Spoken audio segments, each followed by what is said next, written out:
यह पूर्णिमा बिसेन और गिरिजा शंकर की कहानी है, जो एक ऐसे जोड़े हैं जिनमें से एक की सगाई हो चुकी थी। 22 अप्रैल 2023 को शादी होने वाली थी। 5 अप्रैल 2023 को पूर्णिमा रहस्यमय ढंग से गायब हो जाती है और फिर उसके परिवार पर दुखों का पहाड़ टूट पड़ता है। 8 दिन बाद जब पूर्णिमा का पता चलता है तो सबके पांव तले से जमीन खिसक जाती है। तो क्या था पूरा मामला, क्या हुआ था उस मासूम लड़की के साथ और कैसे पूरा मामला सुलझा, यह जानकर आप भी चौंक जाएंगे। तो चलिए कहानी की तरफ बढ़ते हैं और जानते हैं सब कुछ सिलसिलेवार तरीके से इस वीडियो में। नमस्कार मेरे प्यारे भाइयों और बहनों, मैं विवेक कुमार। क्राइम की कहानी के नए एपिसोड में आप सभी लोगों का हार्दिक स्वागत है। कहानी में आगे बढ़ने से पहले कृपया क्राइम की कहानी चैनल को सब्सक्राइब कर बेल आइकन जरूर दबा लें ताकि मेरे हर वीडियो का नोटिफिकेशन आपको मिलता रहे। तो चलिए आज की कहानी शुरू करते हैं। 5 अप्रैल 2023 को दोपहर करीब 12 बजे की बात है। पूर्णिमा बिसेन अपनी माँ से बोली, मम्मी मैं सिलाई कढ़ाई सीखने जा रही हूँ। बेटा तेरी लगन हो गई है, ये सिलाई कढ़ाई सीखना बंद कर दे, पूर्णिमा की माँ ने उसे रोकते हुए कहा। पूर्णिमा ने जिद करते हुए कहा, नहीं मम्मी, अभी शादी तो 22 तारीख को है, जब तक कुछ और सीख लेने दो, फिर तो घर गृहस्थी से फुर्सत कहाँ मिलेगी। माँ ने समझाते हुए कहा, ठीक है बेटा, जैसी तेरी मर्जी, मगर शाम ढलने से पहले घर आ जाना। पूर्णिमा ने दुपट्टा सिर पर बांधते हुए कहा, माँ आज साइकिल में हवा कम है, इसलिए पैदल ही जा रही हूँ। माँ ने सीख देते हुए कहा, बापू के आने के पहले ही घर वापस आ जाना, वरना मुझे उलाहना देंगे। माँ की हरी झंडी मिलते ही पूर्णिमा अपने घर से पास ही के गांव डूंडा सिवनी चली गई, किंतु शाम तक घर नहीं लौटी। पूर्णिमा बिसेन के समय पर घर वापस न आने से माँ के माथे पर चिंता की लकीरें उभर आई।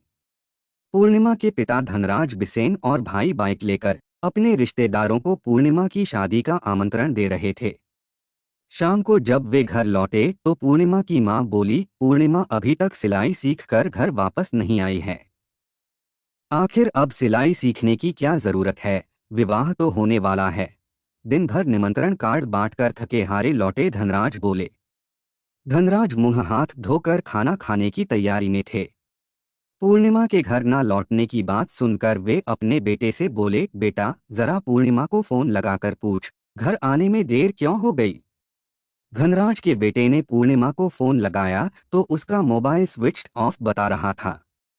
जब उसने पिता को यह जानकारी दी तो उनकी चिंता बढ़ गई।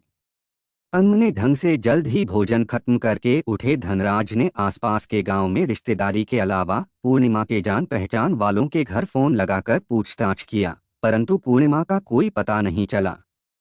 मध्य प्रदेश के बालाघाट जिले के हट्टा थाना इलाके में एक छोटा सा गांव लिंदेवाड़ा है, जिसकी आबादी बमुश्किल 1000 होगी। खेती किसानी वाले इस गांव में 55 साल के धनराज बिसेन खेती बाड़ी करते हैं। धनराज का एक बेटा और पूर्णिमा नाम की एक बेटी है। धनराज बिसेन खुद तो ज्यादा पढ़े लिखे नहीं हैं, परंतु अपनी बेटी को पढ़ाकर उसे काबिल बनाना चाहते थे। यही वजह थी कि गांव की 23 साल की लड़की पूर्णिमा बिसेन एमएससी फाइनल की पढ़ाई बालाघाट कॉलेज से कर रही थी। हाल ही में उसने परीक्षा दी थी। परीक्षा खत्म होते ही वह पास के गांव डूंडा सिवनी में सिलाई कढ़ाई सीख रही थी। पूर्णिमा की पढ़ाई के अलावा सिलाई कढ़ाई में भी रुचि को देखते हुए घर वालों ने उसे सिलाई कढ़ाई सीखने के लिए हंसी खुशी इजाजत दी थी। इस साल कॉलेज की पढ़ाई खत्म होने वाली थी। यही सोचकर धनराज बिसेन ने अपनी बेटी पूर्णिमा बिसेन का विवाह ग्राम सारद में तय कर दिया था और 22 अप्रैल अक्षय तृतीया के दिन पूर्णिमा की शादी होने वाली थी। शादी को लेकर पूरे घर परिवार में उत्साह और उमंग का माहौल था, मगर पूर्णिमा के घर से गायब होते ही शादी का जश्न मातम में बदल गया था। धनराज के परिवार को बदनामी भी झेलनी पड़ रही थी। लोग दबी जुबान से यह भी कह रहे थे कि प्यार मोहब्बत के चक्कर में किसी के साथ भाग गई होगी। मामला जवान बेटी के शादी के ऐन वक्त घर से गायब होने का था, लिहाजा गांव के बड़े बुजुर्गों की सलाह पर धनराज ने दूसरे दिन 6 अप्रैल को हट्टा थाने में जाकर पूर्णिमा की गुमशुदगी दर्ज करा दिया। टीआई अमित कुमार कुशवाहा ने पूर्णिमा की फोटो और जानकारी लेकर धनराज को भरोसा दिया कि जल्द ही पूर्णिमा को खोज निकालेंगे। पूर्णिमा बिसेन के गुम होने की खबर उसके होने वाले पति के घर वालों तक पहुंच चुकी थी। वहां भी शादी की तैयारियां चल रही थीं।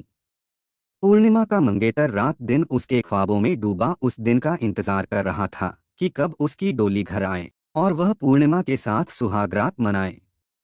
मगर पूर्णिमा के गायब होने की खबर से मंगेतर ने यह सोचकर राहत की सांस लिया कि अच्छा हुआ कि वह शादी के पहले भाग गई, बाद में कुछ ऊंच नीच होती तो गांव में उसकी बदनामी ही होती। पूर्णिमा बिसेन कॉलेज से अपनी एमएससी की पढ़ाई कर ही रही थी। वह साइकिल से गांव के बच्चों को ट्यूशन पढ़ाने भी जाती थी। अपने गांव से 3-4 किलोमीटर दूर डूंडा सिवनी सिलाई क्लास भी साइकिल से ही जाती थी। लेकिन 5 अप्रैल को वह साइकिल के बजाय पैदल ही घर से चेहरे पर दुपट्टा बांध कर निकली थी, जिसे गांव के कुछ नवयुवकों ने गांव से जाते हुए देखा था। पुलिस पूछताछ में एक नवयुवक ने बताया कि उस दिन भी दोपहर के समय एक युवक बाइक से उसके पास पहुंचा, जिसके साथ बैठकर वह चली गई। जैसे जैसे दिन गुजर रहे थे, पूर्णिमा के घर वालों की चिंता बढ़ती जा रही थी।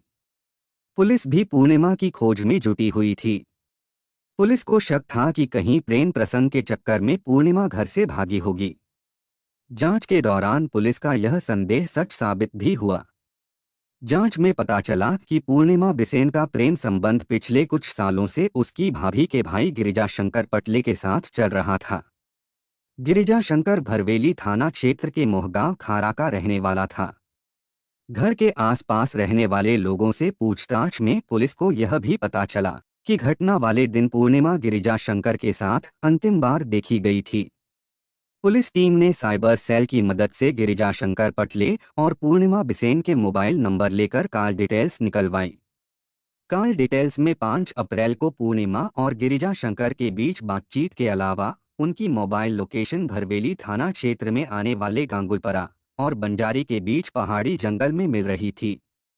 तब पुलिस ने शक के आधार पर गिरिजा शंकर पटले को हिरासत में लेकर पूछताछ किया, तो पहले तो वह पुलिस को गुमराह करता रहा। पहले तो गिरिजा शंकर ने बताया कि वे बालाघाट घूमने गए थे और घूमने के बाद पूर्णिमा को गांव के बाहर छोड़ दिया था। परंतु पुलिस जांच में दोनों के मोबाइल फोन की लोकेशन बंजारी के जंगल की मिल रही थी। जब पुलिस ने दोनों के मोबाइल लोकेशन बंजारी के जंगल में मिलने की बात कही और सख्ती से पूछताछ की तो पुलिस की सख्ती के आगे वह जल्दी ही टूट गया और सारी सच्चाई उसने पुलिस के सामने बयां कर दिया।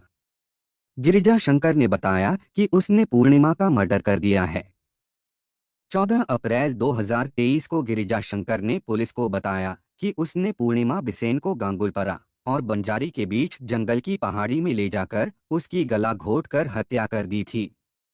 टीआई अमित सिंह कुशवाहा, एसआई जय दयाल पटले, रमेश इंगले, हेड कांस्टेबल रमेश उइके गौरी शंकर को लेकर गांगुलपरा और बंजारी के बीच पहाड़ी जंगल लेकर पहुंची और गिरिजा शंकर की निशानदेही पर पूर्णिमा की लाश बरामद किया।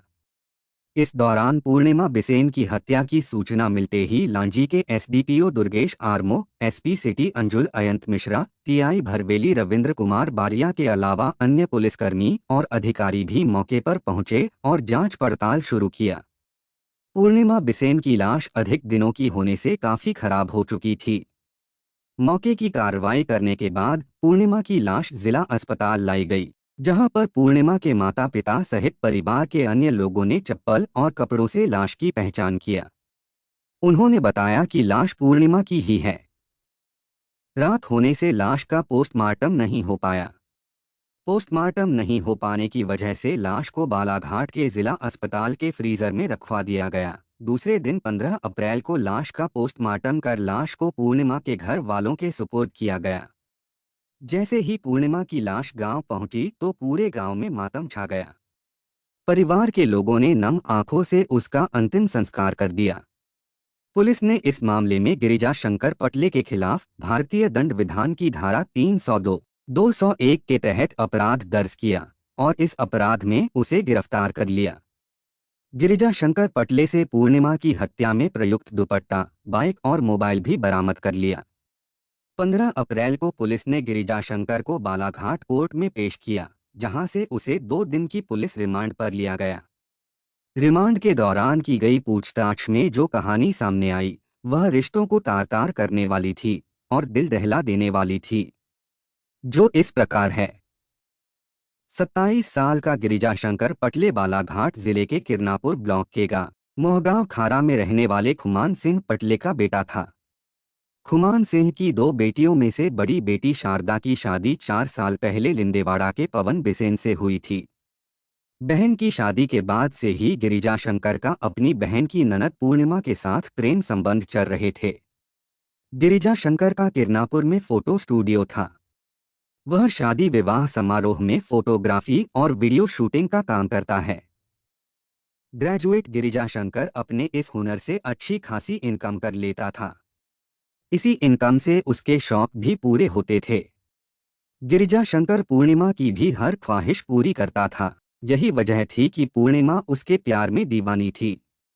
करीब 4 साल पहले गिरिजा शंकर की बहन शारदा का विवाह पूर्णिमा बिसेन के भाई से हुआ था। शादी के बाद अपनी बहन को लिवाने जब गिरिजा शंकर अपने दोस्तों के साथ लिंदेवाड़ा गया था, तब परंपरा के अनुसार उनकी खूब खातिरदारी हुई थी। पूर्णिमा भी गिरिजा शंकर के साथ बैठकर खूब हंसी मजाक कर रही थी। पूर्णिमा बिसेन उस समय 19 साल की नव यौवना थी, जिसका रूप यौवन देखकर गिरिजा शंकर मन ही मन फिदा हो गया था। बहन शारदा की शादी के बाद उसे ससुराल से लिवाने अक्सर गिरिजा शंकर बाइक से जाता था। बहन शारदा का एकलौता भाई होने की वजह से उसे सब पसंद करते थे। बहन की ससुराल में वह पूर्णिमा बिसेन से हंसी मजाक करता तो रिश्ते के लिहाज से कोई कुछ नहीं कहता था। धीरे धीरे पूर्णिमा और गिरिजा शंकर के बीच हंसी मजाक से शुरू हुआ सिलसिला प्यार में तब्दील हो चुका था।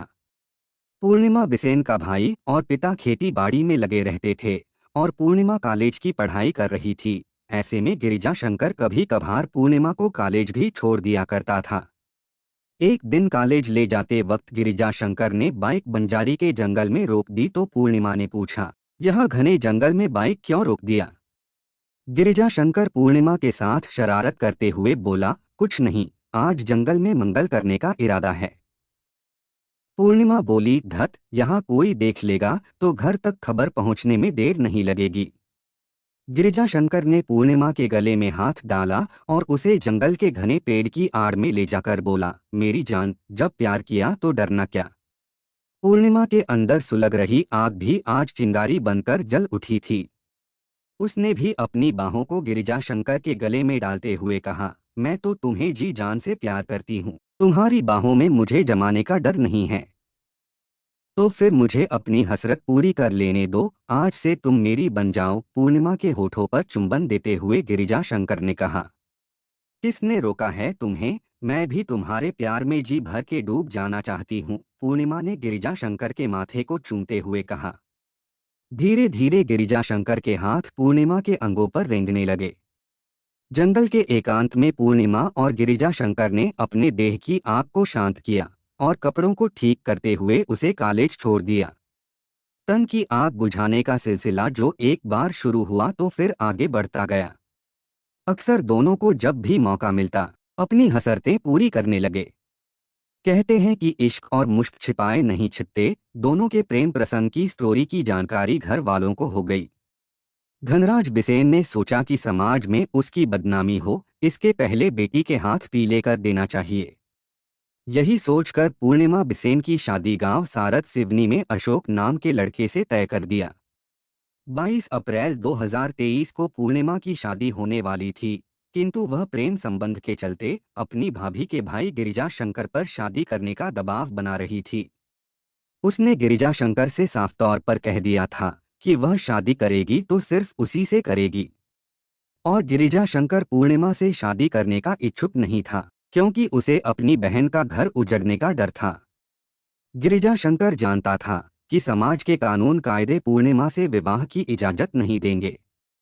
गिरिजा शंकर की बहन शारदा को उसके पूर्णिमा के साथ संबंधों की जानकारी थी। उसने भी भाई से कहा था, भाई कोई ऐसा कदम मत उठाना कि मेरा घर उजड़ जाए। इधर पूर्णिमा बिसेन गिरिजा शंकर पर शादी का दबाव बना रही थी। उसका कहना था कि 22 तारीख के पहले हम लोग भाग कर शादी कर लेते हैं। गिरिजा शंकर के सामने एक तरफ कुआं तो दूसरी तरफ खाई थी। वह कोई निर्णय नहीं ले पा रहा था।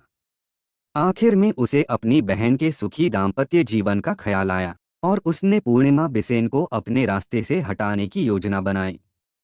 पूर्णिमा बिसेन लगातार गिरिजा शंकर पटले पर जल्द शादी करने का दबाव बना रही थी। ऐसे में योजना के मुताबिक 5 अप्रैल को गिरिजा शंकर ने पूर्णिमा को फोन करके कहा, आज कहीं घूमने चलते हैं, वहां मिलकर शादी करने का प्लान बनाते हैं। पूर्णिमा ने जवाब दिया, लग्न होने की वजह से घर वाले अब बाहर घूमने से मना करते हैं। गिरिजा शंकर ने राह सुझाते हुए कहा, सिलाई क्लास का बहाना बनाकर आ जाओ, मैं बाइक लेकर गांव के बाहर पीपल के पेड़ के पास मिलता हूँ। ओके, तुम गांव आकर फोन करना, मैं मम्मी को मनाती हूँ, पूर्णिमा ने कहकर फोन काट दिया। दोपहर करीब 1 बजे गिरिजा शंकर पटले लिंदेवाड़ा गांव पहुंच गया और पूर्णिमा बिसेन को फोन करके बुला लिया। पूर्णिमा ने मां से सिलाई सीखने का बहाना किया और सिर और मुंह को दुपट्टे से ढककर गांव के बाहर पीपल के पेड़ के पास पहुंच गई। गिरिजा शंकर ने पूर्णिमा को बाइक पर बिठाया और गांव से निकल पड़ा। रास्ते में प्यार मोहब्बत की बातें करते हुए वे गांगुलपरा और बंजारी गांव के बीच पड़ने वाले जंगल की पहाड़ी पर पहुंच गए। वहां पहुंचकर जब पूर्णिमा बिसेन ने गिरिजा शंकर से शादी करने की बात कही तो गिरिजा शंकर ने पूर्णिमा को अपने आगोश में लेते हुए भरोसा दिलाया कि वह 22 अप्रैल के पहले उससे शादी कर लेगा। पूर्णिमा ने उसकी बातों पर भरोसा कर लिया। उसके बाद उन्होंने 2 बार शारीरिक संबंध बनाए। संबंध बनाने के बाद वे पेड़ की छांव में एक चट्टान पर बैठकर आराम कर रहे थे। तभी गिरिजा शंकर पटले ने पूर्णिमा बिसेन के गले में पड़े दुपट्टे से उसकी गला घोंटकर हत्या कर दिया।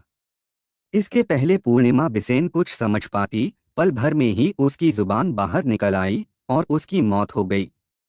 प्रेमिका का मर्डर करने के बाद कातिल प्रेमी गिरिजा शंकर पटले ने पूर्णिमा बिसेन का मोबाइल तोड़कर दुपट्टे के साथ वहीं फेंक दिया। पूर्णिमा के शरीर के ऊपर सूखे पत्ते का ढेर लगाकर गिरिजा शंकर वहां से बाइक लेकर वापस किरनापुर आ गया। जब पूर्णिमा शाम तक घर नहीं लौटी तो गिरिजा शंकर की बहन शारदा ने मोबाइल पर उससे पूर्णिमा के संबंध में पूछताछ किया तो उसने साफ मना करते हुए कह दिया कि उसे पूर्णिमा के संबंध में कोई जानकारी नहीं है। मगर पुलिस की पैनी नज़र से वह ज्यादा दिनों तक नहीं बच सका और पूर्णिमा बिसेन के कत्ल का जुर्म कबूल कर लिया। आज भी समाज के ज्यादातर तबकों में यही परंपरा है कि जिस घर में लड़कियों को ब्याहा जाता है उस घर की लड़की को अपने घर की बहू नहीं बनाते हैं, लेकिन कहते हैं कि इश्क और जंग में सब जायज है। पूर्णिमा बिसेन भी समाज के नियमों के विपरीत अपने भाई के साले को दिल दे बैठी और उसके साथ घर बसाने का सपना देख रही थी। गिरिजा शंकर तो केवल पूर्णिमा बिसेन के शरीर का सुख भोग रहा था, उसके साथ शादी करने को वह कतई तैयार नहीं था। पुलिस ने गिरिजा शंकर पटले की निशानदेही पर पूर्णिमा बिसेन की हत्या में प्रयुक्त बाइक और उसका मोबाइल भी घटनास्थल से बरामद किया और 17 अप्रैल को रिमांड की अवधि खत्म होने पर गिरिजा शंकर पटले को पुलिस ने कोर्ट में पेश किया, जहां से उसे बालाघाट जेल भेज दिया गया। कहानी को लास्ट तक सुनने के लिए आपका धन्यवाद। इस कहानी के बारे में अपनी राय कमेंट करके ज़रूर बताइएगा और ऐसी ही अपराध की सच्ची कहानियों के लिए हमारे चैनल क्राइम की कहानी को सब्सक्राइब कर लीजिए। कहानी को लाइक और शेयर ज़रूर करें। धन्यवाद।